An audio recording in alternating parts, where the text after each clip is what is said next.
Îro demjimer usivdesi behebistuduye heyvaheşta 2025 şer di navbera hezin evlehiyeyin Silemaniye u hezin Lahur Şeyh Cengi de dest bekir.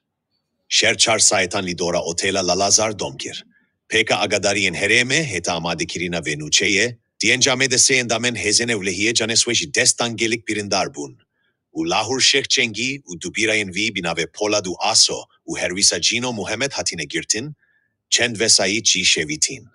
Serokatya herema Kurdistane liser buyeren li Silemaniye daxuyaniyekta u tekezi liser serveriya yasa u çareserkirina keşeyan bi beyi tundu tijikir.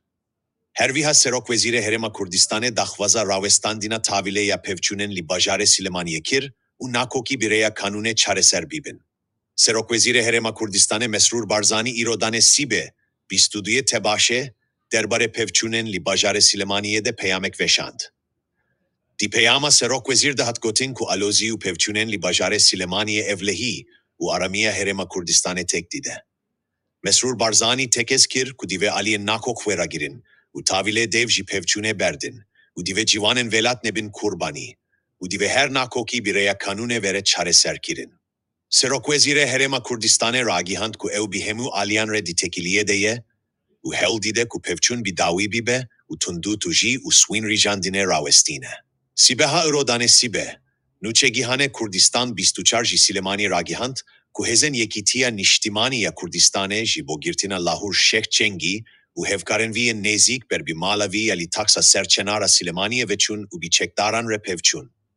Lahur Şeyh Cengi, endame bereye serokatiya hevbeşa yekitiya velat parezan, gelekçaran reksneli politikayin partiye girtiye, u dadgeha Silemaniye ve daviye fermana girtine ji bovi derhistiye. Hevdem tevi bilav buna nuçeya evi bu yere, sosyal medya ji çalaktir bu, u piraniyan nereheti u nigeraniya xwa ani ziman. Ligor nerinin van tevi hemu perskirekin kurdan u betaybeti revşa herima Kurdistane, ev şere Silemani dile dostan deşine u yedijminanji şad dike. Eme weneyin keti desteme biveşinin ku bi xwa kise dikin.